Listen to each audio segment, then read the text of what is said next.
There you go. I don't know if this is working, but it may be working. There may be a stream. This may be the first and only time that I can get this to work. So welcome to nobody watching us, because we've told nobody that we're live yet. Nope. Donnie knows. Oh, Donnie knows. Donnie's here. Hi, Donnie. Someone went to twitch.tv/210 and hit the button and said, hey, I want to know when things happen. Was that Respawn? Because it might be Respawn. Because I think that's the only way that he's ever going to find out about this show this week. Maybe. Being thousands of feet in the air. And not telling us that he's going to be thousands of feet in the air. So I've had to take it into my own hands to do a stream. But yes, this morning, our snake is on a plane.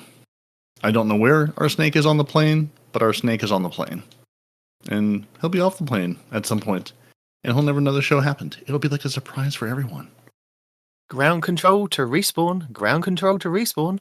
Come in, respawn. Welcome to Two Titans and a Hunter, a Destiny 2 podcast. Dedicated in bringing you all the latest information, news, and opinions. This is the best show for new and veteran Guardians alike, where we share tips, tricks, and tools to help you succeed and enjoy playing even more. So with all that said, let me hand you over to your hosts, the Triumph Hunting Titan Night Demon, the pink-panted pansy Peroty, and your Hunter Master Rager, Mr. No One Respawns in Real Life! The annoying thing is, now it's a live stream, I can't mute myself to cough as easily as I can beforehand. I also can't bring up Destiny. Oh, that's Renard Calan. Thank you, Renard. Hello. Welcome. Yeah. Yes. Now you have to be the respawn and, just not know any of the buttons to do and forget that we're even here doing a podcast. Yeah. And just talk to stream instead. Confusing everyone. That's now your job. That's the mantle you've taken upon yourself today.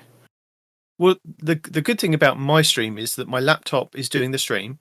I've got a screen that is separate that's got the actual game playing in the background, and then the other laptop has got the TWAB up. So I'm all set. I'm not kind of going to be flicking between many different screens on the stream. I'm a little bit more organised. We can have a look at my vault, so I can show you my vault wherever that is. Oh no, look, that's Two Titans and a Hunter's Twitch. We don't want that. We don't want that one. There you go. There's the vault. Have a look at that glorious vault and the two spaces that I have, and then everything else filled up on the Postmasters. Ooh, two whole spaces. I'm impressed. Is that for Iron Banner weapon number 1 and number 2? Well, look, no, I keep getting Iron Banner weapons. There's so many Iron Banner weapons and 2020 weapons, and I'm like, to keep them. Actually, I'm going to have to go to the tower first and sort that out. I really like to take our prized weapons and say, how about you just keep those? Because guess what? I've got the ones I want already. You just keep those over there. And here, let me just send me an IOU. You can IOU for some weapons later on when you release them for a third time. Because right now I'm good. I sat down. I think my vault's at 443 because I sat down over the weekend and or I think it was like Friday afternoon, just went deleting things, going, let's just see what this is. I did the nice little there's a dim search for basically is not an exotic, is not in a loadout, and I think it's not wish listed or something. So basically, nothing went a thumbs up, nothing went in any of my loadouts. That I learned dim will see both the dim loadouts and the game loadouts, so it takes all those into account. Yeah. And basically was like, all right, what weapons have 0 kills on them? Let's delete those. What armor pieces are not, 2000 something or 1900, above 1900? Let's just go delete all of those. Let's just start there. And clear out a bunch more space because I'm just tired of sorting through all these things that I'm never going to use. And I'm going, you're just going to redo the armor come Frontiers, and you're going to hand me new weapons every week. So we're just going to get rid of those. And I don't have to worry about them anymore, and I can stop sorting through them. So that's my ongoing mission, just to go, I don't need this, I can delete this, goodbye. That's all I've kind of been doing this week, is playing Iron Banner, playing the Nether, and just getting stuff and just deleting it. And I haven't actually kind of looked at... glanced at some of the roles, because I'm like, I've got the things that I want, And then I go away and watch a YouTube video that goes, no, you don't have the role that you should have. You've got your role that you want, but the role that you should have is something completely different, which is, now there was a weapon, this one, the Division Sidearm. Now, I've been told via a YouTube video that what I need on this for PvP is kill clip, and I also need, I believe it's hipfire grip. So hipfire grip and kill clip on this weapon is really good in PvP. So now that's the one I'm kind of going to be looking for, because I've been running around with my one which is pugilist and swashbuckler. So I'm like, yeah, if I'm going to charge into you as a Titan, I'm going to punch you and then shoot you with this weapon and hopefully get more damage and more kind of melee energy. And if I reload near people with the runneth over perk, I get more in the magazine. So that's what I've been doing, is kind of shooting off 1 round or 2 rounds before I kind of leave my teammates and then go and charge in. So yeah, prime the weapon and hope for the best. Yeah, that's what I've been doing. I mean, I'm not entirely sure how PvP would go on this Xbox, because this isn't a Series X. This is just the One X. So hence the view of like being very close to the screen. Yeah, I can tell you exactly how it'll go really well, and you'll take for granted just how many frames you get on the new Xbox. And you know, I hate to say it, when Respawn was right when he moved to PC from the older console. It's like, yeah, no, once you get the extra frames, you don't go back. It's like, oh now, when that's all you're playing and that's your entire Destiny experience at 30 frames a second, you're like, no, it seems fine. Like this is what I expect. This is what it is. Yeah. And then you get better than that. And you're like, oh, now I understand. Now I have a direct comparison between the two. And it's like, to say nothing of just the struggle of that Xbox going, I can play Destiny, kinda. Just don't expect to see any in-game screens or loading screens. And, just take a long sip of your tea between events and activities, and then you'll be fine. Just don't be in a rush. For a more mindful gaming experience. So this week I've been trying to do the Nether to try and do my Barrow-Dyad, because I'm so far behind with the Barrow-Dyad. But what I found this week was trying to do it is very hard. It's not a straightforward quest, because you may have already picked up some of the things that you already need to pick up, which means you then need to go back through and pick up more things. And if you're not entirely sure where you'd picked up those previous things from, you end up trying to run around to the same places, if you can get to the same places. Because I had the issue, like a lot of people at the beginning of the week, is that I needed the hull breach to go and get some of these worms. And then I didn't realise that I needed to swap over the various different versions of the Barrow-Dyad to see the 2 different worms. So I'd kind of collected 1 worm on one version, gone there with another version, kind of used the glitch to kind of get in underneath one of the platforms to get there, to see the other worms, to then realise that I needed the other worm to then go back and glitch in again. And I was like, oh my God, thank God I've done that. And then Bungie go ahead and kind of not patch it, but kind of make sure that everybody lands in that hull breach when you go to the Nether. So whether you are kind of doing it solo, like the private version or the explore version, or you're kind of doing it as a fire team, you go there. That's it. No matter where you are at the end of this week, you just go there. And I think it's only for a short time. Yeah, but you know how much I don't need to be there now. I need to be somewhere else.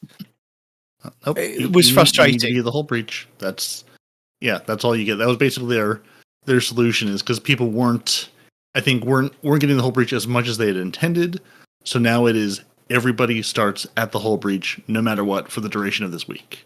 They're like, we're working on a longer term fix, but right now everybody goes here, and now you can all be here, so stop whining about it. We're going to give you the hull breach.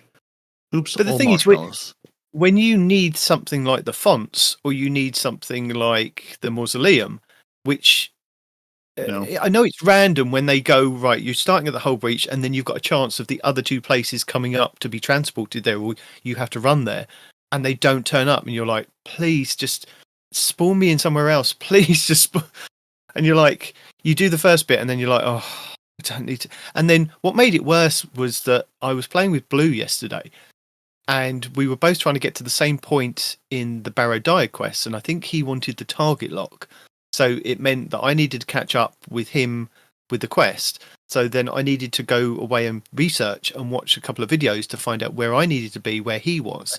So we kind of gone to that point of getting in line, and then Noble joined us, and then we were like, well, we can't go off and do that without taking him. So we then had to then go back through the Dreadnought and find the things that he'd missed. And again, like me, it was like, well, I don't know if I've picked it up. I don't know if I've used that version of the Barrow-Dyad. I don't know if I've picked up that calcified fragment, or, not calcified fragment, the ossified fragments, as we should say. Which, can I just point out, Bungie, a little bit lazy. Because those calcified fragments, or the ossified fragments, as we're calling them, are in the same locations that the calcified fragments were in the Dreadnought when we were looking for them beforehand. I'm not saying that you're kind of cheating by using the same locations, the same assets, but I am kind of, Sunless Cell Strike, I played that 4 times now to get Noble through it, and I was like, I played it as part of the opening story mission, really cool, and I didn't have the ossified fragments kind of show up. So I then had to do another part of the quest to get to the stage where I needed to go back through the Sunless Cell to pick up those 6, which were all in the same locations as Destiny 1. Finish the strike, then I had to go back through another stage, and I'm not sure which version of the Barrow-Dyad catalyst special thing of it was. It required me to then go back through the Sunless Cell Strike with the Barrow-Dyad equipped, and I think it was auto rifles and submachine guns, to then progress another part of the quest. And I'm like, oh my god, okay, we get it. The Sunless Cell, you're doing it to death. You don't ruin it for me. I'm enjoying it so far. We're aware. Yeah.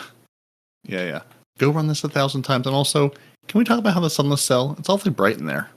I mean, yes, it is dark, but I'm like, I remember this being, I don't know, darker, more sunless, one could say. I mean, I've only run it, I think, through once or twice, because I played it for the story mission, and I basically said, okay, I went to the tower because last Iron Banner, I had my rank reset ready. I was going to the tower when Bungie turned the servers off. So it was like, well, I guess I'll turn this in next time. So I did that first. I was like, great, that's done, made to the tower.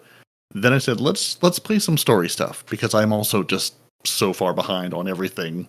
I just got to the point where I can flip over the nice little glowing orb in Eris's apartment, so I can actually work on that second track now. So I'm like, all right, let's do that. So I've been going through the Nether, collecting my various fragments and things. Going, all right, let's collect this, let's add this.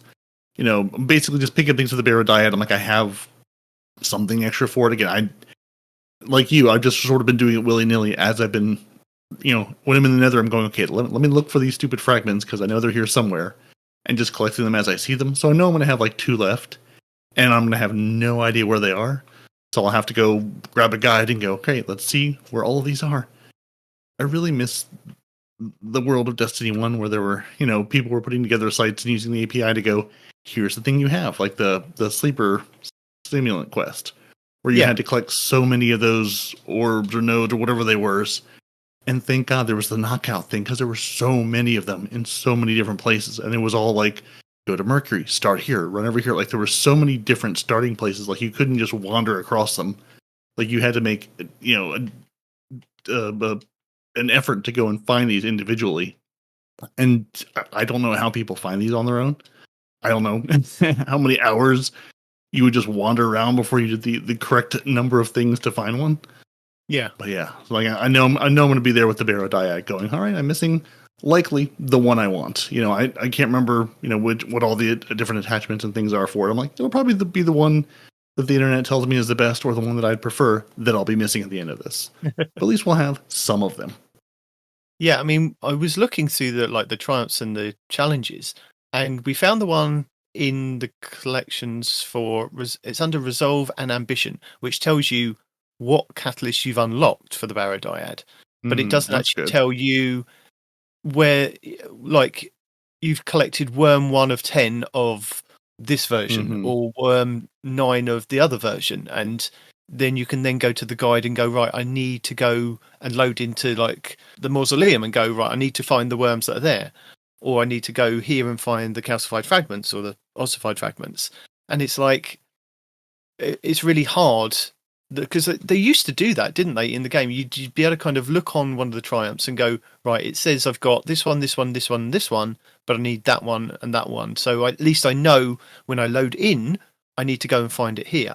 So yeah, I mean, I watched Fallout's guide, I watched Aztecross's guide, I watched Esoteric's guide, and I also watched 360 Gaming's guide. And one of the most frustrating things was finding out that some of the times that when you need to go to a specific area and do a specific thing, it's RNG. Now that is really that having to play RNG on top of RNG and then it not work is really, really annoying, because there was a point where I needed, I think there's one of the things that you find 3 different hidden bosses. Now in the hull, not in the hull breach, I can't remember the name of it, the landing zone with the tormentor in the middle. What's that called? I know what you mean. I don't remember what any of them are called really, but yeah. Landing zone? Is it the landing area? It is now. Yeah. The landing area where the tormentor's kind of just standing in the middle, and then you have to do 3 different things, and then you have to kill that big tormentor. That area, there's a secret ogre boss over where the entrance to Oryx's kind of main area was for Destiny 1. Now, if you go through the back end of it, and there's kind of these waterfalls and these statues, you have to light these pillars, you get this hidden ogre, kill the ogre, and then that's one part of doing one of these hidden quests. In the mausoleum, where you fight the ogre down in that big kind of ditch with all the tentacles, there's these secret hidden blight balls, these tiny blight balls that you have to shoot. There's about 4 of them to bring up other, I think it's 4 phalanxes that you have to bring up. They're not bosses or anything. You kill them, that's another part of it. And then the other one is when you are in the area with the Court of Oryx, where you have to lead that little thrall to get to grow him up to be a knight, basically. So you take him to the worm spawns, and then you kill him at the end. That's the 3rd version of it. Now, that's fine doing that, but I did the phalanxes ones down in the mausoleum, shot the blight balls, killed the phalanxes, and that was my last one, because I'd known that I'd done the other 2. I'd done the ogre, and I'd done the guiding the thrall. And once you've done that, it's then you're able to then open a secret portal by going in one of the doors and operating this yellow kind of button that says you are kind of worthy to open this portal. I'd done it, went to the button, it went, "You're not worthy," and I'm like, "What? I've done the 3 things. I know I've done the 3 things." But I then had to in the proper order in the proper week, and did you get your little punch card stamped? I did, because it gave me the little token to say that I'd done them.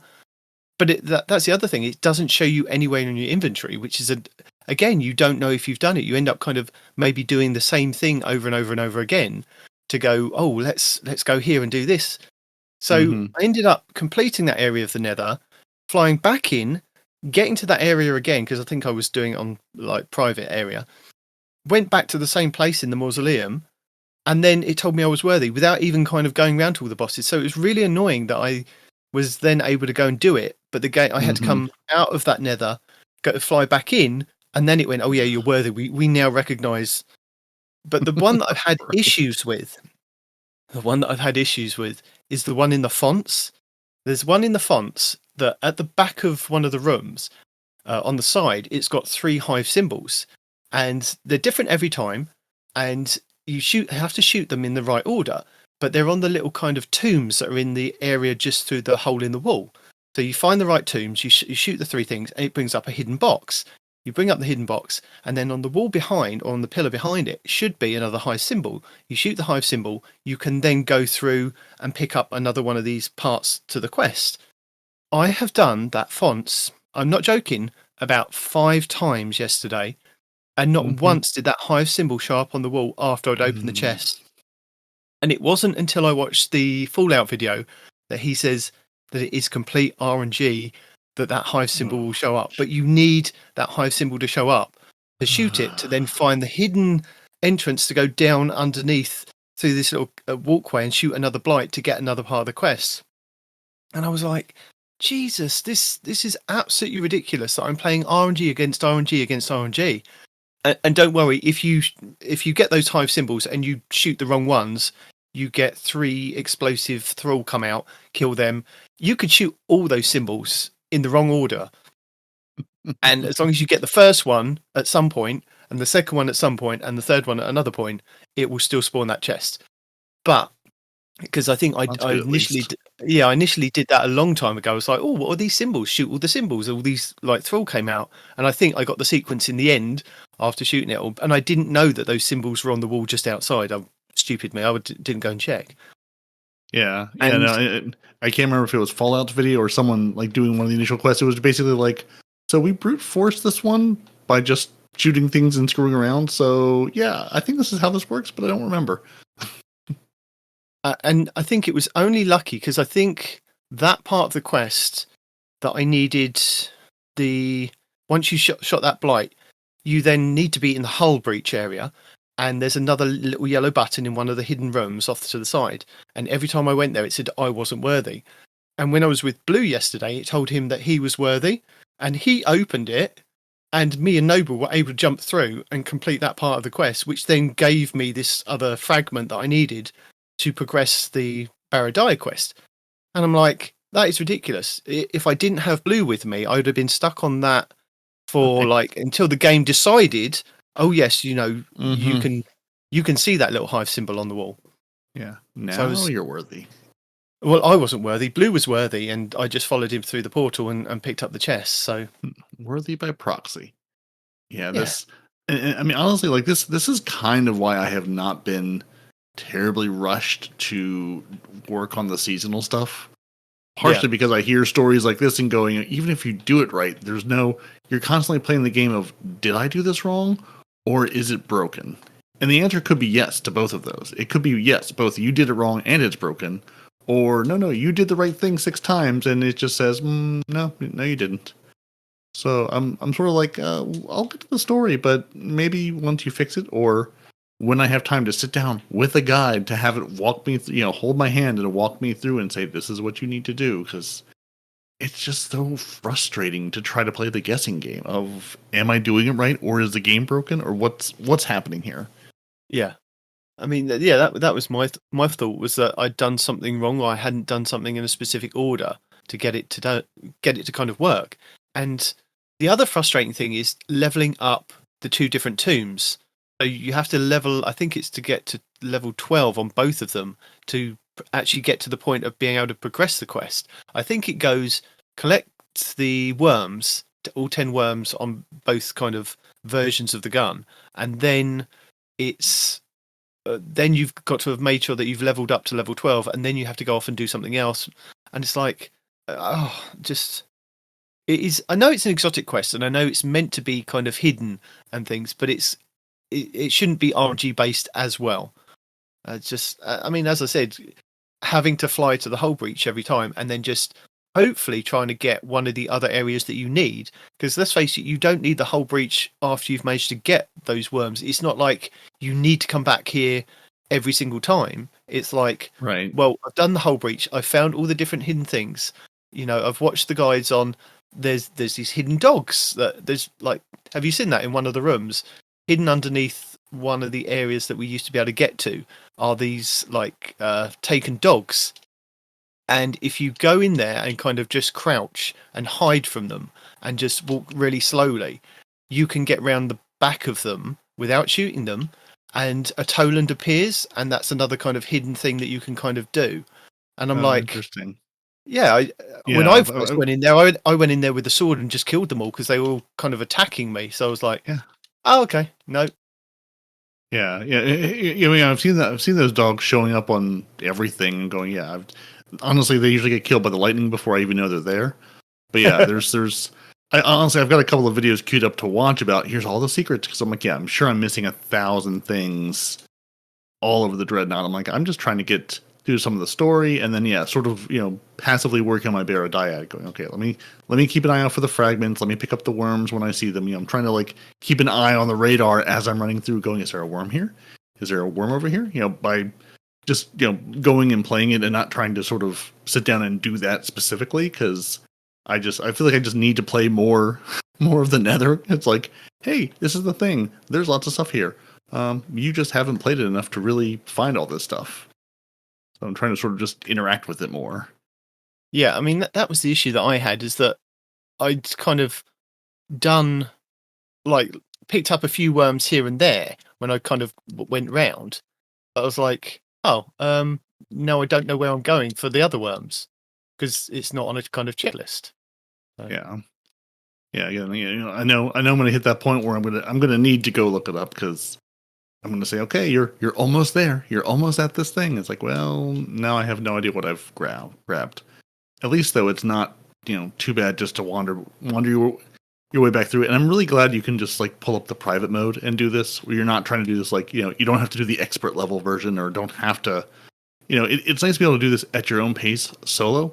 And so you're not just getting, thrown into matchmaking events with two people going, you guys do what you want. I'm going to go, hunt for these worms, or I'm going to go look for these fragments. Like, this is my mission.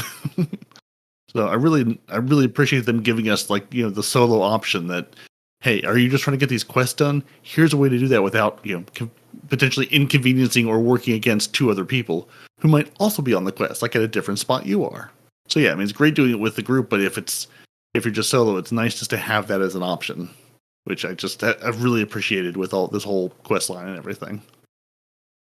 Yeah, I mean, the other thing that I found was that sometimes the secrets don't show up if you're kind of in the Nether kind of with other people. You have to, that was another thing I think Fallout pointed out in one of his videos. It's like, when you go to the Nether on the director, it will tell you if you're doing the Nether solo, there's a little key symbol, crossed key symbol, that says, secrets to be found, or secrets within the general. Okay. There are numerous secrets to be found. And I don't know if that's because if on the normal one that's not active.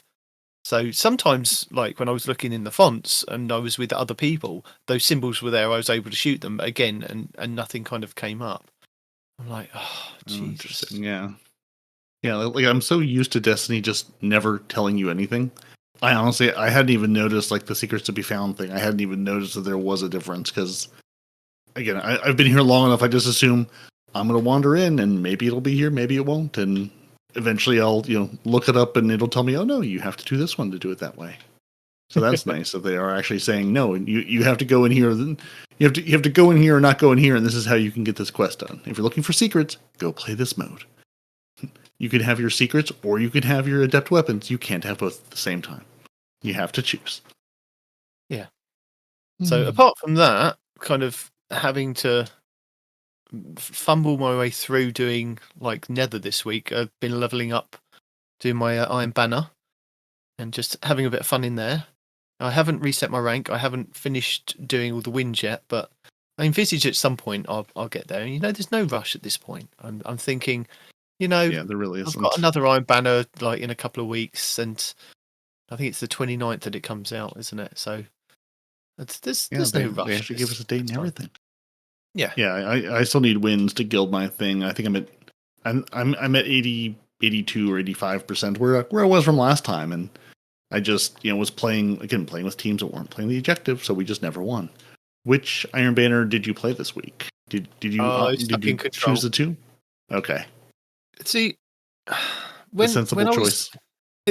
When I was making the video and when we were discussing it last week for what Iron Banner should be coming up this week, stupidly, I thought, we've had 3 weeks of Supremacy. There's no way they will put another week of Supremacy, even if they call it something else like Tribute. There's no way that Iron Banner Tribute they'll have 4 weeks of Supremacy.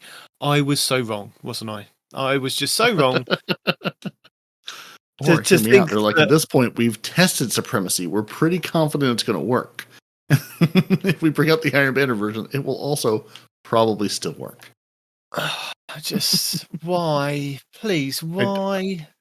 I saw that earlier this week and just chuckled to myself. It's like, there's no winning in the game of guess what Bungie's going to do next. No, and I think if I'm talking about the video that I make and put out there each week, I might as well drop in what I think is going to happen this upcoming week in Destiny. Yeah. This is your weekly rundown of episode Heresy, week 10, starting on April 8th. Act 3 of episode Heresy continues this week. with more story, expanded Dreadnought exploration, and access to the Sunless Cell Strike and Nightfall. Plus refreshes to the Nether and Court of Blades, with new bosses, new combatants, and new challenges. The new activity Rite of 9 is due later in Act 3, as well as the new PvP mode Heavy Metal. Act 2 of Episode Heresy brought with it the new activity the Court of Blades. Set within the Dreadnought's Hole of Souls area, players are transported to different arenas across the system, from Io to Europa and on board a Hive warship. The Court of Blades comes with different augments and armaments in each run, which can be different combinations every time. The difficulty of the court starts to escalate after every 2 challenges, and is available in normal and expert versions, with the deck versions of the Act 2 weapons only dropping in the expert version. Also, the Grandmaster Nightfall node is available, giving Guardians the opportunity to complete their Conquest Seal for this episode. With this node becoming available, this will give Guardians the chance to jump ahead and complete Act 3's Nightfalls. These being the Insight Terminus on Nessus Week 13, April 29th, Warden of Nothing on the Dreaming City Week 14, May 6th, and the reprised Destiny 1 Dreadnought Strike the Sunless Cell, Week 15, May 13th, 2025. Or conversely, you'll be able to complete Act 1's Grandmasters which are now not available. Hypernet Current on Europa, Heist Battlegrounds Mars, and the Sarps Battlegrounds Cosmodrome. Act 1 of Episode Heresy brought with it the new 3-player activity, the Nether. Set within the Dreadnought Patrol Zones, Guardians fight in random and varied encounters with different events and objectives every time. Inside the Nether, players will find unique modifiers and stackable buffs called boons that increase your power over time. These come in minor, major, and corrupted versions, and various pickups can be hidden in chests and earned throughout the Dreadnought. The Nether has 3 modes: the Nether Exploration for those solo types who want to just explore the Dreadnought, a match-made mode on baseline advanced difficulty, and a selectable non-match-made expert version. From Act 3 of Episode Revenant, we have the new exotic mission Kel's Fall, where you can earn the new Void exotic shotgun Slayer's Fang, and new Prison of Elders challenge Kel's Vengeance, which can be found over in the Last City for 2 to 3 players. Act 2 of Episode Revenant brought with it the Tomb of Elders, and Contest of Elders over in the Last City, which can be accessed after you complete the initial steps of Act 2. Also available for a weekly pinnacle is the Salvation Jade Raid over in the Pale Heart, and new dungeon Sundered Doctrine, which can be found over on the Throne World, with the exotic linear fusion rifle Finality's Ager up for grabs, and a whole suite of new weapons and armour. Just make sure to visit Icor over in the tower to pick up the quest Drowning Labyrinth to enter. Over in the Last City we have Onslaught Salvation, which can be accessed after you complete the initial steps of the opening act of Revenant. This new version of Onslaught brings with it new defences, 3 new maps and new enemies to fight. You can select from Widow's Court, Eventide Ruins and Kel's Grave, either normal or expert. Also, the original Onslaught has been updated to include some of the new additions. Located in the Vanguard playlist, the featured Onslaught map this week will be Mothyaards, with a Fallen War Priest kicking off the boss rotation. In the Last City on the Helm, the exotic mission Encore is still available, with 2 difficulty options, normal and expert. Also, from Episode Echoes, we have the 3 new Battleground activities, Delve, Conduit and Core, with Enigma Protocol and Breach Executable. The expert Battlegrounds will start this week's rotation with Core. The Dreaming City this week is at a medium curse level, which means Petrovenge can be found in the Divilium Mist and has the Oracle Engine mission for the next week. The Blindwell features Hive enemies and the Plague Kragar. The Ascendant Challenge will be the Shattered Ruins over in the Spine of Keris. On the Moon, the weekly story mission is a Mysterious Disturbance. The Trove Guardian is located in the Anchor of Light, while the Wandering Nightmare is the Nightmare of Zoltal in Sorrow's Harbour. Nightmare hunts Crota, Despair, Omnigul, Anguish and Fanatic Insanity. The Altars of Sorrow start this week's rotation with the Nightmare of Zydron and the Heretic Rocket Launcher. On Europa this week, Phylax the Warrior will be the Empire Hunt, Asterian's Abyss will be the Eclipse Zone, and the Exo Challenge will be Agility. Dares of Eternity expert difficulty rounds are Fallen, Hive and Zydron. The Scatterhorn armor set and the Lightkin armor set will be available in Dares of Eternity with Weapon Set 3. Chroma Rush, Ignition Code, Grid Skipper, Farewell, Sonja's Tale, Shattered Cipher, Main Ingredient, Long Shadow, Last Dance, Toil and Trouble, Wishbringer, and Last Perdition. The Witch Queen weekly story mission is The Ghost, Altar of Reflection's Choice, and Altar of Reflection's Insight. The Wellspring activity will start the week on Defense, with the Arc Grenade Launcher Tarnation and Vazul Solar Scorn Chieftain as the boss. The Lightful weekly mission is First Contact, the Partition mission will be Ordnance, and the Vex incursion will be Umshire Park. In the Pale Heart, the exotic mission Dual Destiny is still available for teams of 2 Guardians, where you can farm the mission to earn as many new prismatic exotic class items as you like. The Final Shakes cooperative focus campaign mission this week will be Iconoclasm. The 12 Guardian match-made Excision mission is also available next to the race for a weekly pinnacle, with the Grandmaster version granting the Ergo Sum Catalyst and an Ascendant Shard. The Salvation Jade Raid Challenge this week is the second encounter, Dissipation, called At Capacity. The Root of Nightmares Raid Challenge this week is the third encounter, Macrocosm, called Cosmic Equilibrium. The Vow of the Disciple Challenge this week is the fourth encounter, Rogue, called Looping Catalyst. The Vault of Glass challenge this week is the 5th encounter, Atheon, called Ensembler's Refrain. The Deep Zone Crypt challenge this week is the 1st encounter, Crypt Security, called Red Rover. And the last Swiss challenge this week is the 4th encounter, Vault, called Keep Out. Featured Pinnacle Raid 1 will be King's Fall over in the Legends tab, and featured Pinnacle Raid 2 will be the Garden of Salvation over on the Moon, with all challenges available for all encounters. With the exotic scout rifle Touch of Malice being farmable from the final boss in King's Fall, and the exotic trace rifle Divinity being acquired via completing the raid puzzles in Garden. Also, the Garden of Salvation weapons are now craftable, with the red borders being farmable for the week. Plus, you can grab a quest from Hawthorne in the tower for a guaranteed red border on a full completion. Featured Pinnacle Dungeon 1 will be the Shattered Throne over on the Dreaming City, and Pinnacle Dungeon 2 will be the Spire of the Watcher over on the Throne World. The exotic mission rotator will be Presage, with the Dead Man's Tale exotic scout rifle being the main reward. The Season the Haunted, and opulent weapon sets, plus the Eidolian Pursuant armor set. The exotic missions, the Whisper and Zero Hour will also be available in the Legends tab. This week's challenges are Heretical Arsenal, Special Delivery, Trial by Firing Squad, Fusional Trace Rifle Final Blows, Super Final Blows, Mid-Range Calibration, and Unnamed Entry. Lost Sectors Tuesday Perdition on Europa, Wednesday Veil's Labyrinth on the Cosmodrome, Thursday Exodus Garden 2A on the Cosmodrome, Friday Avilian's Rest on the Dreaming City, Saturday Chamber of Starlight on the Dreaming City, Sunday Hydroponics Delta on Neptune, and Monday Gilded Precept on Neptune. The Grandmaster Nightfalls continue this week with our 10th featured Nightfall, which will see us face off against Gorothgath in the reprised Lake of Shadows over on the EDZ, with the Rake Angle Glaive as the featured adept weapon. The 6v6 playlist will be Control, the 6v6 quick play mode should be Team Scorched, Elimination should be in the small team's quick play, Clash could also be available, and Trials of Osiris returns at the weekend. This week should also see bonus Crucible rewards available all week long. And as a reminder, the annual Moments of Triumph continue, with a collection of 33 challenges celebrating everything you've been able to achieve in this past year. If you've been active, you'll likely already have some of these completed, which just gets you closer to the 26 you'll need to earn the 2024 seal and title. Still available is the Destiny 10th Anniversary in-game celebration event, and don't forget to keep an eye on Zer this Friday at Reset to see if he's offering another chance to grab a random rolled exotic class item for 41 strange coins. And that's it for the 10th week of the Final Shape episode Heresy. And we should do a bingo card of what has Night Demon actually got right this week. We should. Well, it's mainly Crucible modes, let's face it. It's just like... Yeah, it's mostly Crucible modes, unless something is buggy and they're like, we're going to take this Nightfall away because it's very broken. Whoops. Yeah, other than that, it's basically Crucible modes. Everything else is pretty much what it should be. Yeah.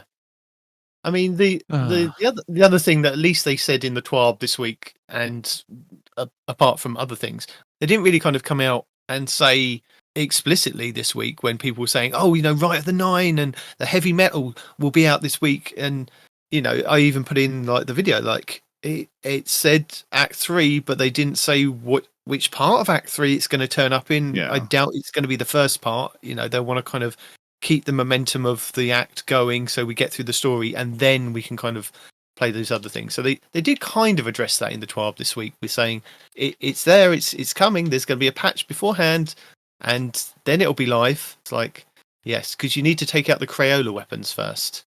Yeah, keep those. Honestly, I would be more inclined to do it if I could get Crayola weapons than the real ones. I'm like, I've got some of the real ones. Give me the silly Crayola ones. Give me the unskinned ones. People complain about reskins. Here's your unskinned weapon, and you're gonna like it. But no, I'm sure we'll get the real weapons, which is fine. We're not upset. Yeah, I did see, and didn't they put a date on? Didn't I see them actually say like it's gonna be out the 6th of May? Like, didn't they actually like put a date on when it's coming out, and not just totally making us guess? Well, let's have a quick look in the TWAB as we are here. So this is the TWAB for the 3rd of April. I still can't get used to it being the other way around. I forget all the time that's a thing. Come and play Act 3. Yes, we've been playing Act 3. But then you put Iron Banner at the beginning, so it's really upsetting for me that I'm torn between what I can play. So yeah, it was a good opening part of the story, and we won't spoil it if you haven't got there. And guess what? Rushdown Roulette winners, Warlocks. Who knew? So the Warlocks did win something this year. So the only losers were the Hunters. Hunters didn't bother taking part in the Rushdown Roulette. They didn't take part in the actual Guardian game, so they are the losers. Officially, Respawn, you support the losers. Even though they were the majority of the teams that I came across when I was playing anything with the Guardian games. So well done to the weekly winners and the overall winners, which are literally Kimber Prime, Brotherhood, and Bog on My Dog. So that they won. And then they break down all the teams for each area. And don't forget, you can get your Guardian Games jersey. Iron Banner is on. Yes, we know that. We've been playing it. We'll talk about some stress in a minute. No, I don't think they don't. They say about the next Iron Banner on April 29th. I swear I saw it somewhere this weekend. Maybe it was just people making things up. But I swear I saw, and now I have to go play. Which social network did they post it on? Under which of their accounts? At the bottom part of Act 3, it does say when we wrap Act 3 story, it's time for the update 8.2.6. And we're not even close to 8.2.6 yet, are we? I think we're on 8.2.5.2 or 3 at the moment. So there's a few points to go before we get there. So there's going to be a slight sandbox tuning update, and then the new heavy metal game mode with the Rite of the Nine will be kind of here. So it depends on how many weeks of story we get, and then how many weeks after that we're looking at. So, I mean, it could be. Let's have a quick look at the calendar So if we've got week 2 of story next week, starting on the 8th, week 3 on the 15th, and then maybe a week without it, and then we've got Iron Banner. So maybe you're looking at May, or it may come on the 22nd of April. It depends on how many weeks we've got of story. It could be 6 weeks worth of story because we only had the short week of Act 2, with each week being a story week. Okay. But so maybe it's okay. So maybe all right. So there's start of the 9. Okay, no, fine. Because I see a bunch of the what I'll politely say are the Destiny rumor post sites all have dates up, and they're like, no, it's this, no, it's this. Okay, no, I did find it from someone reputable retweeting it. So on the Heresy page, so Destiny the game /episode /Heresy, they do have out for Act 3 and for Rite of the 9. They say starting on May 6th. Take up a challenge issued by the 9. Experience connection of remix Destiny 2 dungeons. So they did sneak it in there on the Destiny page without actually, putting it out anywhere else. Yeah, I was like, no, I swear I saw it, and and I thought for sure it would be in the roundup this week. But no. So and also Heavy Metal's coming, just as a reminder. Drakes versus Briggs, which I'm honestly more excited about than I am Rite of the 9. So the 6th of May is when Rite of the 9 does start. And that is right from Bungie. So we're not making it up. We're not taking the rumor sites at their guessing. Bungie, make this easier on us. Come on, just tell us. Yeah, it's just like we did. We put it on our website. Now, will it stay that way? Will it change? Will it get delayed? We'll see. But are you playing Act 3? They insist. They insist you play it, Demon. I have been. Well, good, because they insist. And you've been to the whole breach. I've been to the whole breach. It was funny. I played I loaded in Thursday or Friday evening and just ran through the thing. I was like, I think the whole breach was like the second or third place I got to, and I was like, oh no, I'm here. Everyone's good. Maybe it was after the patch went through because, well, since we don't have a respawn to give our report this week, I might as well touch on where did I put that? Because they had mentioned. So what did they say? Because they said, on the 3rd, so that was, so Thursday, they're like, hey, we're actively, investigating issues where the hull breach is not appearing as often as intended. While launching into the Nether, we'll provide updates as soon as possible. The next day on Friday, they said, hey, we've resolved an issue where players weren't being launched into the Nether's hull breach. This will be the only area players will initially spawn until next week. So I'm guessing from Friday until, I'm assuming, weekly reset. Until the Tuesday, you will start in the hull breach. Everybody will start in the hull breach, and then they'll work on a actual fix. And they did clarify on Reddit. Long term, we're looking into why the breach /founds weren't appearing in the first phase at all.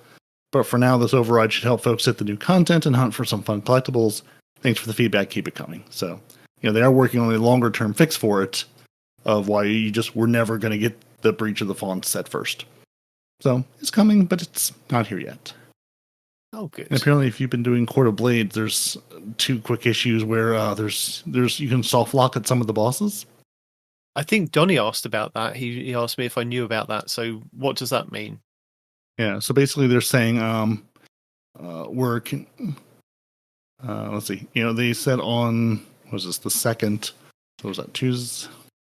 Wednesday? What was the 2nd? Yeah, so Wednesday said that we're investigating an issue where players may encounter soft lock within the Court of Blades when encountering certain bosses. We'll provide you more information. And then later that day they say, as we continue to investigate an issue for players encountering the soft lock within the Court of Blades, we are planning to shift enemy factions at expert difficulty to be taken, which should circumvent the issue.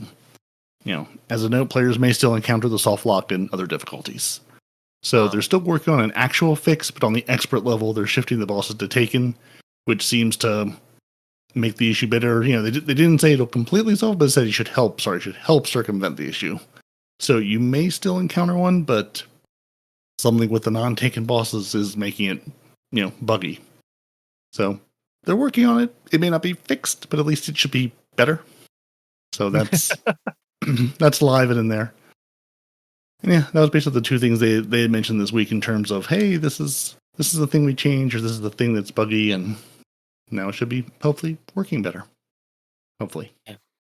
I've played it a couple of times and it's gone all right for me. I was like, I've enjoyed it, but I'm like, I want to complete my Nether stuff, so I might as well kind of pick up my fragments, pick up my worms, and then complete these as I'm kind of doing it. So yeah, that's why I haven't played as much Court, but I will at some point. Yeah, I did the same thing this week. I went and played just like, I don't know, 5 or 6 rounds of it, just sort of in a row, just to go. There might be something that I'm, again, because I haven't really looked at the progression on things. I'm like, let me make sure I'm not missing like an important part of the seasonal stuff by just not really interacting with this at all. So I was like, let me play these. Let me get some of these under my belt. Let me have at least done some of them so I can sort of know what I'm doing. And yeah, like I don't remember having any problem with it. It seemed fine. But again, I wasn't doing the expert difficulty or the harder ones either. I was just running it through for the sake of completions. But yeah. And the other thing that I've been kind of doing is that I didn't realise those silly metatasmal balls with the little spikes on them, the little black ones, metatized essentia. Yeah, the white ones that you get. Yeah, the white ones that you get, you pick up and then you have to complete the encounters. Well, I believe there is I think it's on the actual, like on the runes that you can kind of have when you first got the runic enhancements. I believe that there is one on the first level that says about the Nether enhancements that you retain a small portion of the metasized essentia on activity failures. So sometimes I've been kind of just picking up the 2 that I can get in the area and then going out of the area, and like it will give me one of them, which is better than nothing. So I'm like, oh yeah, that'll do. I'll take one and then just kind of load back into the area again and search for the 2, because I didn't realize that those things give you the highest amount of kind of XP for your tablets. So I'm like, oh my word, what? I'd been stuck. Well, not stuck. I'd kind of maxed it out at like 30 and hadn't been turning them in because I thought, well, I don't really want any of the weapons at the moment. So I'll hold on to them and then I'll turn them in at whenever I can kind of get around to it. I should have been doing it every time because I just hadn't been bothered. And now I'm kind of behind on leveling up that blooming tablet. So yeah, I'm getting there. Yeah, I mean, that's sort of the problem I'm running into. Like I've got... Like there's so many things where I've unlocked or haven't unlocked, and I'm going, should I have unlocked this at this point? Am I doing something wrong? Is there...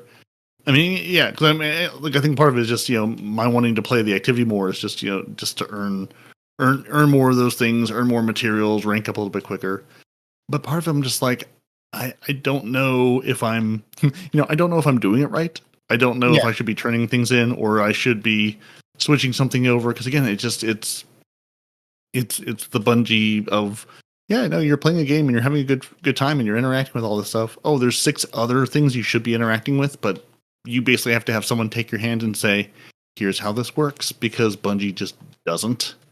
And it's a little tiring at times because I'm sitting here going like the Tomb of Want stuff. I'm like, I've unlocked a number of these, but there's also a bunch that I still don't have unlocked. And I'm like, am I doing this wrong?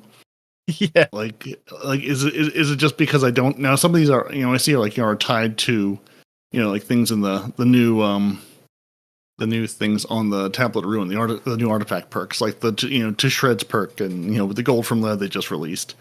Yeah. I'm like, do I need to have those enabled in order for the Tomb of Want to have them enabled? Which I would kind of guess is the case. It's like you can't increase this thing if you're not using it to begin with. But I don't really know if that's the case, and it would just sort of be nice to know that's how that worked. It just there's so much complexity in all the new materials and economies. It would just be nice to have even just a little explainer or something, or a reference to go, this is what this is how you interact with it, this is how you upgrade it. Like, it's like, am I doing this right? And if I put hours into this game and, oh no, you haven't actually progressed this thing at all because you had to do it this way. Like the whole thing with switching the orb over, which, like, I understood, I hadn't gotten to that point where I could switch my orb over in Ursa's apartment, but I understood it's like, okay, there's 2 different tracks. I haven't seen the second track yet, so I was like a little confused when you were talking about it at first. I'm going, I haven't seen the second track, but I'm also barely like halfway through the first track. So I'm assuming at some point, as I play the story missions, the second track will unlock, and it did. But it's just like, it'd be nice to know, because and there's the piece of the Barrow-Dyad I hadn't realized. Again, I've been I have the weapon. I think I've unlocked 1 or 2 of the things for it, but again, I haven't really been trying to like grind through it, getting all those done. And I didn't realize it's like, depending on the things you have equipped, it progresses different parts of it or levels different parts. Like, there's just a lot of complexity there, which it just would be nice to know. Going, hey, I'm trying to do this. Am I doing the right thing to get done what I'm trying to get done? Because honestly, I don't know. and some of the perks that you can, or the things that you can unlock for your tomb in your inventory. So your Tomb of Want that you can access, that I can't access at this point in time because the game's really slow, will give you tomb engraving. So it gives you you can choose between, the first one is engraving Volatile Marksman or engraving Unraveled Orbs. And then a lot of people have been kind of using the unraveling ones, and the Twisted Horde, which boosts the threadlings when you sever targets. And then there's the one which is called To Shreds, which is on one of the versions of the tomb. So I'm kind of trying to level those up, because people have been saying how good those have been with some of the strand weapons.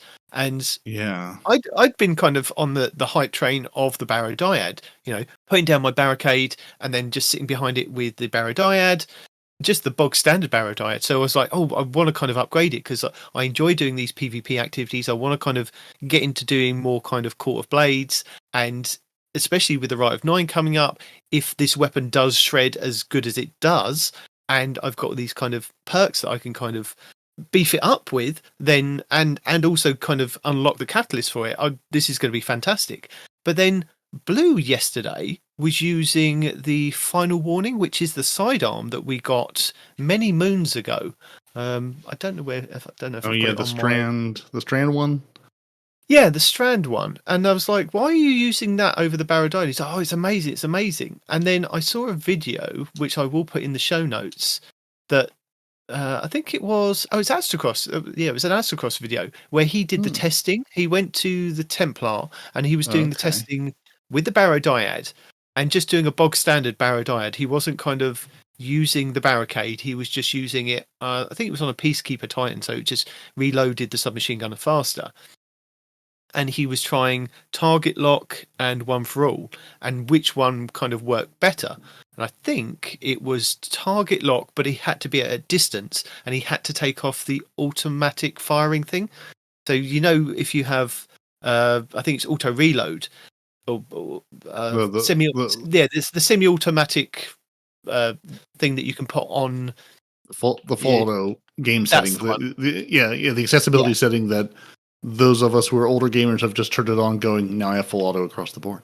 Yeah, he turned that off, and he found that he'd get more damage. But I'll link the video because it's really interesting. But that final warning was like unbelievable. I didn't realize how good it was, and I mean, I trusted what Blue was telling me, but I was like, and then I saw the Astrocross video, and I was like, oh, okay, so this makes sense. So this does this definitely buffs melts, and it's definitely something I'm going to be looking into because I have got it and I've got the catalyst for it. So at least I know that it works really well. Oh, cool. Yeah, that's a weapon I have. I'm not sure I've ever used it, but I've got it somewhere. I don't think it. And I think it avoided the purge. That's something I really need to go back and just double check which exotics I can pull from collections and which I can't, because I really don't want to delete exotics that I would then have to work for to get back. Yeah, that's my thought on it. I was like, yeah. I was experimenting with strand weapons. Buffed by all the strand stuff we've got now on the new strand artifact perks. Yeah, we've got the strand artifact perks, which you can kind of lean into as well. But what I didn't realise is your Tomb of Want needs to be powered for it to actually take into account those things that you've picked on it. So you actually have to have something selected in it for it to power up the perks on that tomb that you have in your inventory. Okay. Because if you don't do that, and then you go to, I think Astacross was saying about it when he was doing his testing, that it doesn't work unless you kind of got it powered up. So you need to have something slotted in there. You select a weapon or a piece of armor, doesn't matter. As long as it's powered up, then it will work. I'm like, oh, I did not realize. I thought it was something intrinsic that would just work all the time. I did the same thing because every time I load in the Nether, I appreciate the prompt they give you of, hey, your Tomb of Want. I can't remember what it says, but it's basically like, hey, slot something in your Tomb of Want for better rewards or something. I didn't realize that was also like, hey, you're not taking full advantage of your power if you don't. Yeah, that's interesting. No, I didn't realize that. Yeah, learn something every day. You do. Yeah, that's handy. Yeah, because I've basically been relying on that reminder to go, hey, you should put something in here. I'm like, I should put something in there. You're right. Yeah, and every time I do that, I go, oh yeah, I've got these tonics that I can pop as well, and I go, well, right. What piece of armor don't I want today that I could just shred and get an enhancement core from? So that's why I go, oh yeah, that and that. But yeah, I didn't realize that it needed to be powered up to actually take advantage of those perks. So that's my goal at the moment. Going and either doing the Nether or just going like I'm doing at the moment while we're doing the show is just flying down, grabbing a couple of the metatasmal things, and then flying out and getting one of them. So yeah, I really wish the Tomb of Want had been around when the tonics came out at first, because then maybe I would have remembered the tonics existed, because I do the same thing. I go, oh, the Tomb of Want. Oh, right, tonics. That's a thing I could do. I could pop those and for something that I don't care about. Yeah, and I would assume the tonics, I don't know. I would hope if the tonics have been a boon to people like lower on materials, because there is that like exotic level thing you put in the tomb, and just the tonics for I don't remember if it's the golf balls or what the higher level materials are, but it's nice that that's at least a path to getting some of that stuff for just playing the game, just going and doing activities and getting rewards. I don't know if it's if the mythical new player is being helped by that at this point, or if we're all just like, yeah, I've got 6,000 of those. I don't really need a 7,000th, but here we are. But it's nice that it's at least an option. Because sometimes I go, well, yeah, just give me Glimmer. Like, do I need the Glimmer? No, but at least it's something I don't have to then inventory manage. I like that there's an option available to me that I don't then have to just immediately delete or say, what am I going to do with this?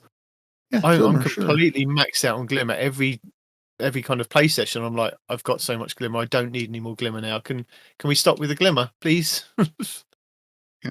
Can I turn this Glimmer into something else? It? Can we increase the Glimmer cap? Yeah. Can I take this Glimmer and can I give you like 100,000 Glimmer for something else? Just turn it in carnival style. I want the big stuffed animal. I'm tired of the small stuffed animal. Yeah. So we'll get our Barrow-Dyads and things done eventually. Eventually. Yes, I think I've got Threadlings is the only thing that I need left to unlock, and that means that I've got to do a Nether on the hardest difficulty, on the expert difficulty, with the Barrow-Dyad equipped, I think, shotguns and swords. But apparently, watching some of the videos, which I'll also link this week in the show notes, that you can just literally put those on at the end, just before you kind of kill the final boss, and it kind of it works. The Oh, same it with counts. like if you're doing the Okay. Thunder Cell part of it, and I Yeah, think yeah. Court of Blades. Now, Okay. one of the ones for the Barrow-Dyad was do the Court of Blades on expert difficulty with the Barrow-Dyad equipped, and all I did was I went in there I actually had it equipped, but you can put it on at the end, but you can go in there solo. One of the videos recommended you kind of just go in there and just wait for the time to expire and then just kill that first boss or the first two bosses, and then you kind of come out and it auto completes. I kind of killed the first boss, went back into the next bit, and I think I had about 4 or 5 minutes left to do the second lot of bosses. So I went up to 4 bosses and it kind of completed for me. So I thought that was pretty good. I didn't need a team to go in and do that, but I think with the Nether, I probably would need a team because you need to complete it. So it's one of those things that, yeah, I think you're going to need a team for. Yeah, have to actually go in and get it done, not just go, no, I showed up. I was here, I promise. I need to look at those. But yeah, so I guess if you have your very round exotic SMG completed, one for all in the target locker, it's third and fourth catalyst of the final intrinsic. I don't want to go back on the derealize exotic mission. Thank you. No, I'm good. No, you have to at some point, but take a team. Yeah, I know that. Take a team, it's fine. Yeah. Like I did it solo the first time. I'm basically just going, how many of these can I collect before I have to go back in and just do what I've done with every exotic weapon. Just wait until I have all the pieces, go back in, knock them all out at once, and then I have a fancy weapon. And then we have our rushdown roulette winners. You've already talked about. They've already talked about. Our overall, warlocks were the overall winners, and then I guess warlocks of Australia and hunters of North America and Nordic Titans. So I guess if you are listening to people like, because I know they got I think a whole bunch of emblems for part of winning so the Guardian Games things, because I think it was MacTix or Sammy Cat who were part of the North American Hunter team saying, hey, pop in the stream, we're giving away the emblems and stuff they got for being the winners. So so Kimber Prime, Brotherhood, Boggle My Dog, Sammy Cat, MacTix, Easwerg, ZWERG, Ice Cream Queen, Bal, and Mick Gibbles. So if you pop into their streams, they have things to give away. Or did they? They are now gone. Okay, they still got them. Yeah. Well, I don't know. I mean, I remember them saying at some point. I think they said they would get like 100 emblems or something like that to give out. Like so I assume they'll be doling those out over the next couple days, weeks. I don't know. I don't remember. I feel like they said it was something they had to give away, maybe some other prizes. But yeah, if you're watching them, you already know. And if not, then you don't. And the Australian team gets the All-Star Vector Skimmer Deluxe Skate Deck by Bear Walker, which we talked about however many weeks ago when they first showed those off. And we won't make 19 and read all the names of all the people and how they did. No, we won't. Nope. We also won't forget our Guardian Games jersey. The Titans won the games, as we know. And everybody gets a jersey. So you can have a jersey or not. But you've got until June 10th to make your decision to go to the Bungie store and buy it. Apparently, also, the issue of the Bungie store that blocked players from adding certain rewards to their carts have been fixed. So I don't know if that affected the jersey, but if you've been trying to redeem a reward or buy a reward from the Bungie store, try again, because it should work now.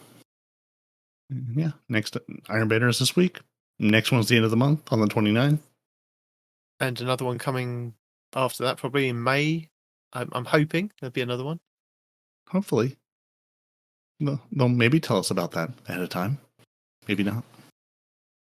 And then we've got stress. Oh, we've got so much stress. And April is National Stress Awareness Month. And Bungie has another, Mental Health, the Bungie Inclusion, Diversity, and Equity Association idea. It was created in 2023, hub for Bungie employees. They're launching the Love is the Mind Saver emblem in support of Guardians Mental Health. A nonprofit began with a small group of dedicated Guardians aiming to making a positive impact on people's mental health and well-being. So now the organization is committed to delivering evidence-based tools, resources, and strategies, each carefully vetted by mental health professionals on their team, to, helping people get mental health care, because it's a thing. My wife is a therapist, and there is just a never-ending line of people in need and just not enough people in the profession to meet the need that's out there. So anybody doing the good work of helping people get care is worth supporting. And if you want to support, make a $10 donation to the Guardian's Mental Health through the Bungie Foundation campaign. You will earn the Love Us the Mindsaver emblem through the 30th of April. All net proceeds go to, you guessed it, Guardian's Mental Health, minus processing fees for the platform they're using. Yeah. A worthy cause to do and a worthy emblem to have. But the important thing is, though, have they fixed anything this week? Well, let's see. We fixed some things this week. Have you got more I issues? think we have a little bit of both, because we have a lovely April Fool's Day post of things they fixed. So I'm hoping they actually fix them, despite these being published on April 1st. But they do say, they fix a potential soft lock in the Court of Blades that could occur when defeating the shards of Hesserak too quickly after they appear. Again, Guardians, take a breath, take a drink. You're not trying to speedrun this, just, give them time to appear, then destroy them. Okay. They've removed the Dire Taking Captains from the randomized fodder selection due to their excessive burst damage on expert difficulty. See you never. The Crucible, they fixed an issue in Lockdown where the winning team could instantly win by allowing the losing team to capture all the zones. Which is a sentence I read 3 or 4 times earlier this week going, okay, yeah. I'm guessing if you're just up in the total number of games and then just decide to throw the last one, you still win? Which, I don't know, make it make sense. We had all this, this is the update that touched the Redrix S-Stock, bringing its stats down, which we've talked about numerous weeks. It'll either be a factor or it won't be a factor. There's no trials this week, so we can find out next weekend and see if people are moping about how bad it is now or if it feels basically the same. For your machine guns, they decrease the ammo gained in the heavy crates in PvP. When your magazine has 80 or less, you'll get 22 bullets. If it's 80 or more, presumably you'll have more than 22 bullets. They fix hit detection against the damageable non-combatants such as urns in the Nether on your support frame auto rifles. Your rocket-assisted sidearms got an issue fixed where the detonations ignored certain object types such as ammo. Shoot to loot will now work properly on them. 2 exotic weapons got some love. They fixed an issue where the Soul Devourer buff appeared on screen while the weapon was stowed on the Thorn. And on the Microcosm, they fixed the issue where it could not stun Overload champions when the Overload Trace Rifle artifact perk was active. So it does not feel itself as a trace rifle. For weapon perks, your Willing Vessel Origin trait, they fixed the Willing Vessel Origin trait, not getting stacks when support frame autos restored health to allies. And they also touched the Lone Wolf and the closing time perks. Lone Wolf decreases the aim assist near allies, decrease the aim assist when away from allies, and touch the airborne effectiveness that we talked about in past weeks. Numbers changed, they went down. It'll either matter to you or it won't. Closing time, all bonuses reduced by 50% on special weapons. Primary heavy weapons retain the original effect. And finally, your weapon mod, Power of Ambition. They fixed an issue that allowed swords with the Power of Ambition mod and the Relentless Strike perk together to gain infinite ammo. So enjoy your infinite ammo while you had it. Knowing this game, there's probably a new way to do it now, but you'll have to use a different combination of things. So that's what they fixed this week. Now what they broke this week, or at least know that they broke this week, the Sunless Cell Grandmaster, not available in Fireteam Finder. Not there. Too dark, can't see it. Also, some bosses don't spawn in the Court of Blades, leading to a soft lock. See? Because you're too scary. You need to wear a brightly colored outfit so as to not to be so ferocious looking so they'll come out to fight you. Your rocket sidearms can deal self-damage on some occasions. So use them in a well-lit, well-ventilated area. When speaking to a vendor, you can hear their ambient dialogue still. Yep. Your Ionic Sentry, guess what? Still sometimes doesn't chain lightning enemies. Now kids, we've had this talk. If you're trying to do steps 6 and 9 of the Drowning Labyrinth quest, you can't. Just don't do it. It's still bugged. Sometimes, in the Derealizing Exotic mission, the Taken Relic can drop below the surface during the reverse encounter. Still. Hey, when you're doing this under Doctrine dungeon, and you get to the Shrieker bosses, you're thinking, yeah, I'm doing critical damage. No, you're not. All damage is actually base damage. Still. Again, if you're trying to do the Drowning Labyrinth quest, completing certain steps may stop completion of other steps. So just don't. Sometimes the Tomb of Wanted Primer quest doesn't progress after beating step 3 and 4. So you'll never know what step 5 is. It's a secret. You can still preview mementos on your armor. There's still no plan to bring mementos to armor. Until they can't stop it. Yeah. The Honor of Hercules ornament right boot is angled incorrectly, so the leather strap does not fit the boot. Right. Congrats to the eagle-eyed person who noticed that. And finally, your Secant Filaments and Spirit of the Filaments cannot grant Devour while the Facet of Protection is equipped. So yeah, you can have Protection or Filaments, can't have both. And that's it. That's what they fixed, that's what they broke. We've got some lovely Osiris artwork, and okay, now I've not watched this world's first solo flawless Master Root of Nightmares, but I can tell simply by the preview image of the MS Paint that it's an actual video. That's disappointing. I was really hoping someone had done the MS Paint version of it, explaining it. But an MS Paint thumbnail is the best thumbnail. That's it. Period. Full stop. So, again, haven't watched it, but I can tell you they absolutely deserve Movie of the Week for it. And, see, after those two pieces of Warlock propaganda, they're done for the day. Their favorite Divinity and Well users really need a bit of uplifting after the Guardian games. Jokes aside, Bungie claims to love all their classes equally, no matter what. So let's throw a bone to the hunters by celebrating this very original fashion choice. Yeah, original. Similar thing for Titans. You can look this hot even when cold. And have questionable morning routines. It's if you want to be a pretty lady, you can be a pretty lady anime girl. Okay. Who Talking I don't know about who fashion, this person. I saw a hunter in Iron Banner yesterday that had an outfit on that looked like it was Robin from the 1960s Batman TV show. Had a yellow cape on, had the colours and everything. It was like, cool. That looks amazing. I wish I could rock. He was amazing in Crucible, so he kind of had the skills to go along with it. But yeah. See, you can look good and be good while not being dressed in all black. It's possible. That's awesome. I've only seen people with funny names in the game. I haven't seen any good outfits lately. Oh, which is too bad because there's so many out good there. Outfit. Yeah, that's awesome. Yeah, and that's the end of our TWAB. That's all we got. And I guess we should give a slight lip service to Bungie. Apparently, there's some sort of marathon ARG going on. I've seen Astacross and some others posting about it. So apparently, there's some life for Marathon. I mean, we're not going to cover Marathon. We are not extraction shooters. We are not PvP gods. But apparently, it exists. Apparently, it lives. So that's a thing that's happening? Question mark. So finally, now I will give them partial credit for taking our beloved TWAB and making it the TWID. Partial. Yeah, partial. It's still a TWAB.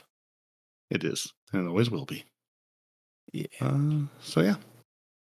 And we have our report roundup was basically, hey, those two things that I've already mentioned. Have you watched any interesting videos this week? I have. But before we get to the videos, I just want to I know we talk about it nearly every week now, but Trials. Just the Trials labs that they did last week. I played a couple of games, as I said last week, before we kind of got to the show. And it was all right. Disjunction is still disjunction. No matter how many times you put it back in the game and say you've done something to it, it still looks, it feels, it tastes. It's still disjunction. You can move us closer together, so I don't have to run further to get killed, but it's still disjunction. It doesn't feel right for a 3v3 map, and I feel that it's either too open or it's too closed in certain areas, or a 3v3. So it didn't feel the right kind of map for Trials. But I'd got a couple of wins before that, and then when I came to do the Trials Tuesday stream this week, I reset my card because I wanted to take Blue through, and I thought if I'm 2 games ahead of him, it might impact who we're playing with. So I kind of reset my card, went in with Blue. And because it was the Trials Labs this week, he couldn't be the same character as me. So we had to one of us had to be like Hunter, one of us had to be a Titan. And it was like, it was a bit of a nightmare. I don't feel. I mean, as a gimmick, maybe every now and then, maybe when it's Guardian games, you kind of do that. It has to be one of each class. But the thing is, if you've got a clan or if you've got a group of friends and you only all play as hunters, I think that had a kind of negative impact on you for playing just that one class. I mean, if he stuck to his guns and he said, no, I'm going to be a hunter, and his other friend said, no, I'm going to be a hunter as well, it kind of locked you out of playing Trials for that weekend. And I know it's only maybe a certain few people, but if you've only just picked up the game, you're only kind of putting your time and effort into learning that character and leveling up that character. So if you've got friends that are the same kind of character as you or same class, then it caused a kind of barrier that somebody had to swap. And it wasn't the kind of, it didn't feel right to me. It wasn't as enjoyable as previous maps and previous kind of Trials games had gone. Now I know the previous week I tried to play with Blue, but it was quite hard, and with you as well. And I think we found the issue. I think we found the issue there, but. Yeah, I mean, it got to the point where my theory was that if I play on my Titan, at least the Warlock and the other Hunter might be better than me to kind of help me carry through the games. Because Blue abandoned me after about 2 games. He was like, "No, I'm not playing this. This is not fun for me. There's no reward. Yeah. There weren't any rewards that were kind of dropping, even as us playing as a 2-stack. I mean, we're not a 2-stack. We were just 2 players that were playing together." And I think sometimes that is the issue with Trials. Yeah. If you go in as a solo player, you seem to have more of a chance at being matched up against other solo players that are around your kind of skill level or slightly above or slightly below. So it seems to be a bit more even. So when I've played before in this new iteration of it, I seem to be able to get to the lighthouse. I mean, again, I'm strong arming it to get to the lighthouse. There's a lot of kind of losses in there, but I get my 7 wins and I get to go to the lighthouse. And I feel that if you're in a 2 or a 3, rewarded at least. Yeah, if you're in a 2 or a 3, you get some rewards for 2s, but not as much as if you're going for 3. But 3 stacks or 3 players playing together don't seem to have more of a kind of chance to get. If you're average skill, I'm saying, you just seem to be paired up against the stacks of teams that are just the 3 stacks going to the lighthouse on their win streaks and things like that. I mean, I may be wrong, but that's how it feels to me playing with other people. I mean, and it for a game that's meant to be, team based, I feel, we'd have more kind of luck if we all separated and just were on comms together talking and having a laugh and seeing who could get to the lighthouse quicker by doing it solo and matching up against various different people.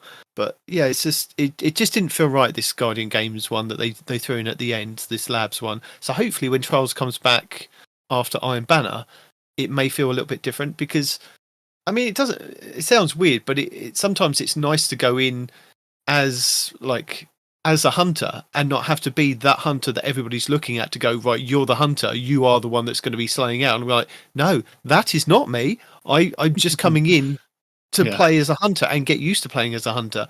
I'm a Titan, but I'm not very good at, well, I mean, okay at 3v3s. 6v6 is probably my kind of comfort, my Iron Banner comfort ground kind of thing. Yeah, you can come in and hold your own, but you're not going to be carrying anybody. No one will be jumping on your back to victory. It's like I will be here and I will not drag you down, but similarly, I will not be the reason that you win. At least not on my own. It's not let me 1v3 these guys and get the clutch for us, unless everybody gets lucky once in a while. Yeah, sometimes it happens, and you're like, wow, I can't believe I did that, and it's like, yeah, totally, that's amazing. Yeah. The weekend after I, sabotaged you and Blue, I went, finished the card out, realized what I had done, picked up the proper card, and was like, well, let me just go back in and see what this experience is like comparatively. And and it was just a whole different breed of player. Just a whole like these are the people I should have been playing. I think there was 1 or 2 matches that was clearly it was somebody in there, and had asked their flawless buddy to run them through Trials, but the rest of the matches, it was like, oh no, you guys are like me. You're in here going, I don't know what I'm doing. I'm just trying to figure this out and getting rewards. But yeah, it was such a different experience. And yeah, I think I sort of stand by what we said 2 weeks ago when we had got in originally, and I sabotaged everyone by having the wrong card. It's basically like if you want to go in and just max out the number of rewards you'll get, if the weapon this week is the one you want, or if you're just like, hey, I want to get a bunch of engrams to then go, back to Saint 14 and get the weapon I want, go in as a 3-stack.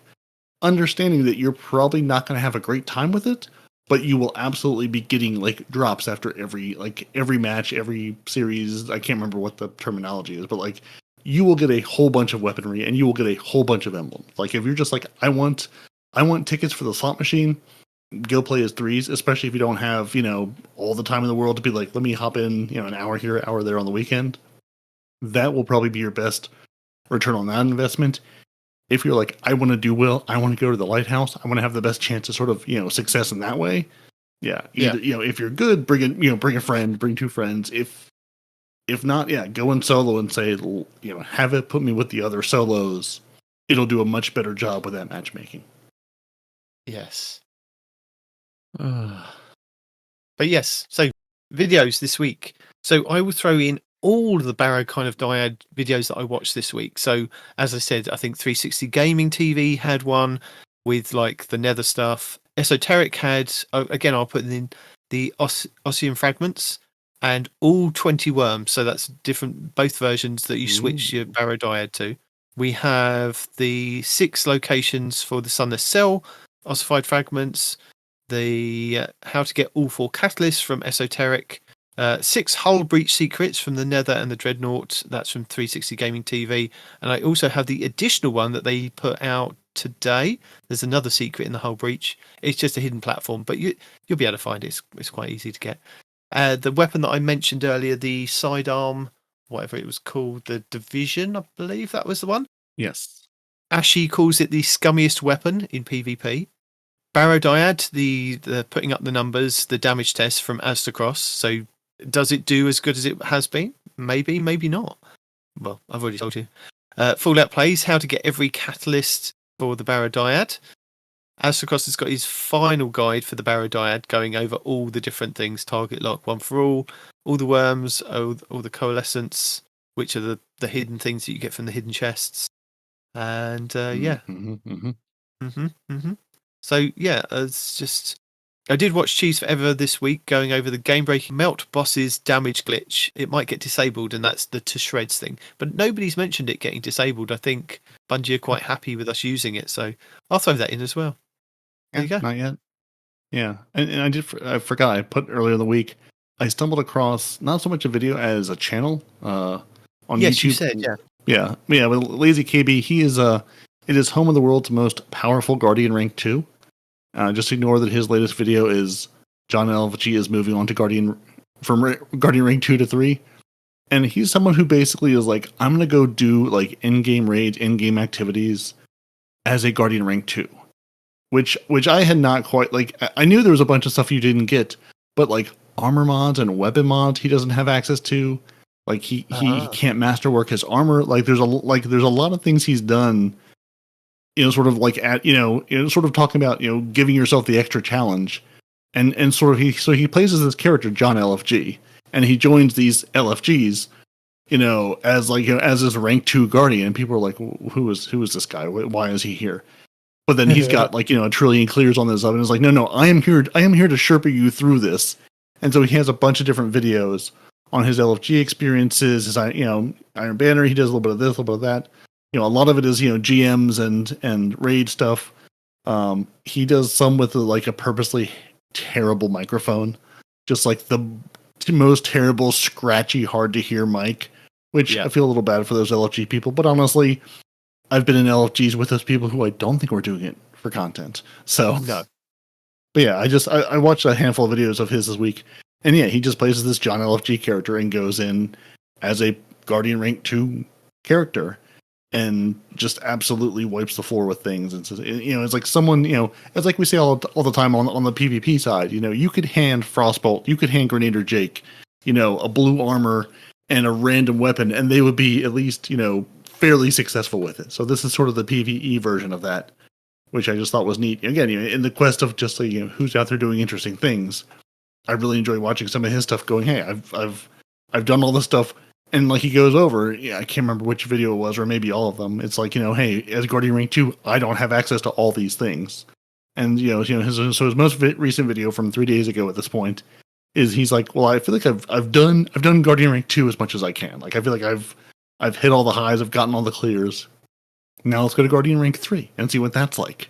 And and sort of so it's like really like someone going through like the rise to Guardian ranks in a serious fashion to say, no, I'm going to play purposely with these ridiculous limitations and still be successful. And now, all right, let's go to the next one, see what Guardian Rank 3 is like, and continue to do these things. So it's fun that someone just having just a very good time, using ridiculous builds, using ridiculous stuff that and purposely handicapping himself, which I just really enjoyed watching. So that's my video for the week of just his content, which is just good fun in Destiny. Yeah, it doesn't have to all be kind of guides and builds; it can just be fun. Yeah, which is a reminder. Hey, if you yourself or of people doing interesting things or just out there creating things in Destiny, let us know. Contact the show, because we would many people have moved on to different things. We would love to have a new batch of people doing cool stuff, especially if they're smaller streamers, streamers or creators on YouTube, whatever. If they're on TikTok, at least while I have it in this country, I can enjoy it there. And after that, then my team can talk about it. But yeah, we're always on the lookout for people doing interesting things and sharing cool stuff. So if you are or know one of those people, let us know. Tell us about it. Yeah, we would love to talk about them and share it with other people. Going, hey, look at these cool people doing cool things. Otherwise, you'll force us to keep making videos, and yeah, we're not full time, so you get what you get. Mm-hmm. And additionally, you can get upset. Yeah, we're not going to stop you either way. All right, well, unless there's anything else, I feel like we've talked about all the things, we've done all the things. There's been decidedly less screaming in this episode. Opinion, yeah. So you'll have to tune in next week for Respawn's opinion on things if you really want one. So if you'd like to leave the show a comment or email us or drop a note in the Discord, ask Respawn his opinion on literally anything that happened on the show this week or in Destiny this week, and it'll be fun times because he'll have no idea. So yeah, that's our gift to him for the future. And our gift to us for now are our lovely patrons who demand a stream every week, demand the live stream. They want their content. Yeah. And unfortunately, since our snake is on a plane, Night Demon has taken up the reins and given the people what they want, given them the live stream. Yeah, I'm not sure if it's a live stream that they actually wanted, but they got a live stream. So hey, they asked and they received. Did they receive what they asked for? That's really not for us to say. Really, I could only reach out to ask, Renard Calant and Zep Orbit, who both threatened with a good time and end with a stream. Our Auto Entry Brothers Carla came and did a Tato M64. Our Grenade Throwers of Golden God 1562, Noble, Fire Squad 1688, The Man Conan from Texas, and Farrell. And Dickens D1 Team of Gravy Jeff. We gave them what they asked for. Was it actually what they asked for? There's no way to be sure. But, they got it, and there's 5 people watching, so some of them are there. And until next week, will I be on a plane? Will you be on a plane? Will the world still be standing? We'll have to find out. But thank you for joining us. Your Titans are Peroty and Night Demon. Your hunter, no one responds in real life, is on a plane. Far, far above us now. Just look at the sky and wave up. He's up there somewhere. You should follow us on YouTube. You should follow us on Instagram. Follow us on, where the videos go. Where the good things happen. Really at this point, listen to the show and go to YouTube. That's what I want you to do. Ignore the rest of the things. YouTube and the podcast. Yeah. We want you to email the show, twotitansandhunter@hotmail.com. Again, if you're a streamer, if you're a creator, if you're out there just making cool Destiny-related stuff, let us know about it. We'd love to know. You can find the show. If you've got any ideas for the bet that we talked about last week, just get in contact with us. Yeah, exactly. Bet ideas, bet conditions, good times. Let us know. Tell us things. Remind Respawn about the gauntlet he threw down many, many months ago to run a contest that no one's remembered since. Yeah. you should follow YouTube to get every new episode, every weekly update video, every live stream. TwoTitansAndAHunter.com is where you can find this show, all the show notes, all the things we link to, all the things we talk about. You know, if you're sitting here going, they mentioned that creator, or they talked about that video, or, oh, what was that thing that they said? TwoTitansAndAHunter.com. All the show notes are there. It's also lovingly in your podcast player. As you're listening to the show, all the links are there too. So as we're talking about it, you too can follow along and figure out what we're talking about. And go there and see the cool things. And yeah, if you'd like to be one of our lovely patrons, patreon.com/TTH. If you want to be a more casual encounter, coffee.com/TwoTitansAndHunter. And sometimes, when he's not in the sky, you can get a live stream of live action spicy language and Hunter nonsense, twitch.tv/no-one-respawn to real life. And if you want to keep it family friendly, like a proper British gentleman and a stuttering American, twitch.tv/TwoTitansAndHunter. Will it be live every week? Maybe, maybe not. Gotta go there. Gotta hit the button. Gotta find out. And until next week, Demon, have a lovely day, and I'll talk to you later. Ta-ra.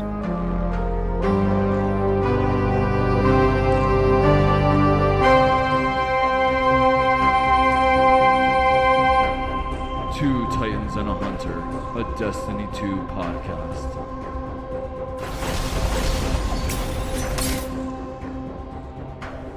We'll be back right after these messages. Sort of, maybe. Let's go out to the lobby. Let's go out to the lobby. Let's go out to the lobby and get ourselves a snack.